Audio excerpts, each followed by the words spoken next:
wani rayuwa ta duniya tana da al'ajab, zira take ga wanda bai shigo ta ba. Waɗansu na farin ciki, waɗansu ko bakin ciki gare su na gaba uwa bare uba. A duniya duk wanda ya rashi na kome dan zira kwarai da ban shi na a can gaba.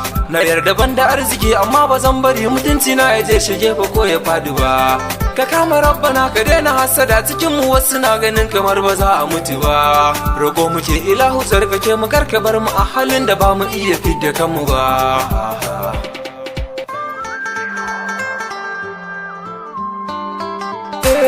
Nakan yi murmushi ko dariya a dukkan lokacin da na shiru da na tuno da zamani.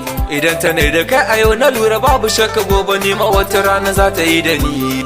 Waɗansu na ta damuwa da mu da mun aminta, sun shigo mu sai su fara mana lahani. A yanzu mun fahimci matsayin irin halin da sun matso kusan mu sai mu bar su tuntuni. Bana fushi da wani, duniya tana da lokaci, a wata rana za a tashi babu ni. A mutuwar mutum idan ta zo ta dole za a je shi ba batun kudin shi ko kwarawani.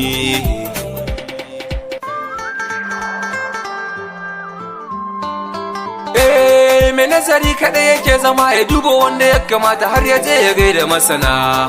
Komai dare gari ya waye ka fahimta duniyar muna da wasu nagari a ko'ina. Da kai da babu duniyar waɗansu na ta ƙoƙarin su je siyo abin da za a zunzuna. Ina tuna da rayuwa farin ciki gare ni babu ta ya zana je na har na bayyana. Haba mutane ya kuje bari a zuciyarku har shaɗan ya je ya samu ya tsuguna.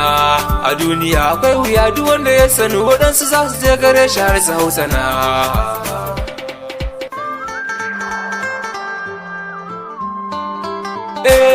Ya rabu kara ba mu nutsuwa da hankali, ka sa sharin magauta bai hana mu ci gaba. Ku daina ɓata lokaci da hasada domin ko wanda ya wuce ka ya riga da ya gaba. Kira nake ga duka al'umma ta duniya, ku zama haɗewa kawuna zama guri guda. Dan mai na ku ne na yau bake kira, ku zauna lafiya yau da gobe har zuwa gaba.